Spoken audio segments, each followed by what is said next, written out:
You know, a few days ago my dad and I were talking and it came up that I'd seen Darren Aronofsky's Noah. What transpired was me giving this big long description about all the crazy shit that happens in the film and my dad's eyes just getting wider and wider.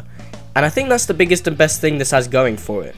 Noah is quite literally a film that is far more interesting to discuss and talk about than it is to actually watch for any character, story or thematic purpose. I mean, it was difficult just trying to formulate an opinion on this. As many of you may have already heard, it's a mashup of a bunch of different source materials, a new interpretation of the classic Noah's Ark story, but which is mostly based on a comic book series and then adds or subtracts with other particular aspects of ancient Jewish texts or plain old fantastical mythological stories.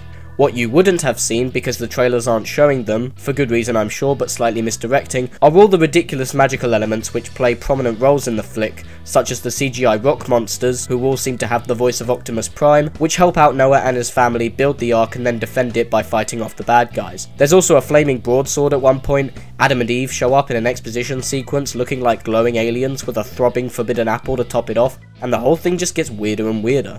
So yeah, it comes off exactly as it sounds. It's utterly bonkers. It results in the first half of the film being so insane that while unintentionally funny and cringeworthy as the audience desperately tried not to laugh, it was really admirable. Not only is it brave to bring a new interpretation to this kind of material in the first place, but going so far as to having all of those silly magical elements and rules be in this without apologising for it was outright ballsy. And even if you can't take it seriously, damn is this just fascinating, and admittedly kind of fun.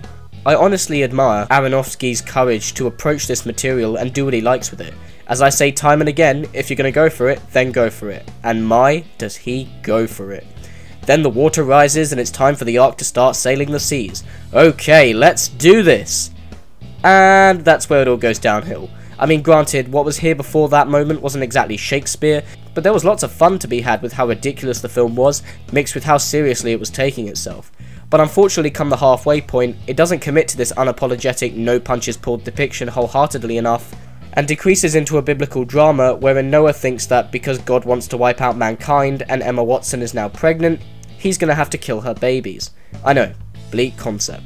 From here onwards, the film seems to be loosely based on the story of Abraham and Isaac, which focuses heavily on the themes of sacrifice and faith. In that tale, God commands Abraham to kill his son, and he hesitantly agrees, but before he can, he stopped, for it was to test his faithfulness. If I remember correctly, I haven't read or heard the story in a very long time, please do not chop off my head if I got some of that wrong.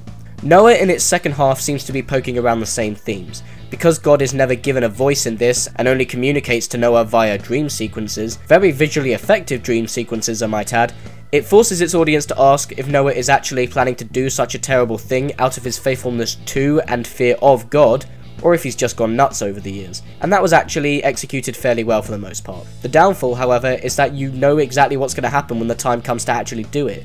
He won't be able to, because he's Noah. What works here are mainly the visuals and performances. Aronofsky really knows how to get a specific emotional response from his audience, and does so with some truly terrific cinematography. Most of the symbolism here is so cleverly presented that it really forces you to dwell in the moment.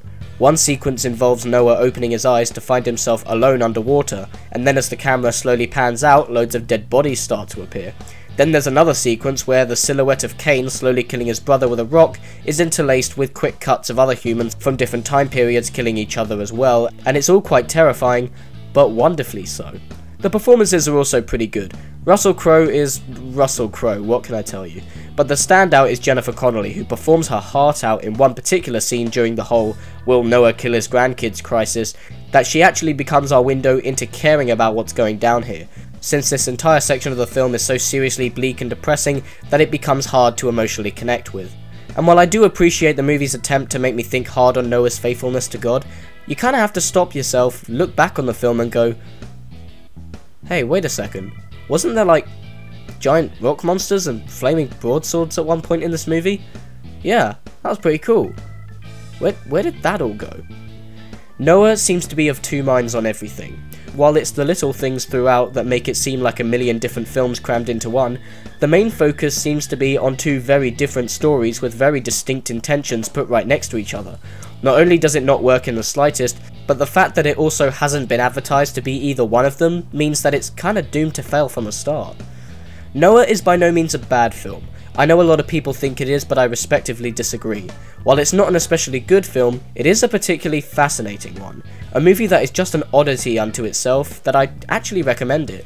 Seriously, the amount of absurd stuff in this gives me the impression that everyone's going to take away something different with them after seeing it. And if you're not interested for any particular religious reasons, you may just want to go because you kind of have to see it, it's that strange. Oh wait, did I forget the CGI babies? Yeah, there's CGI babies near the end. You thought one was bad, get ready for double the fun.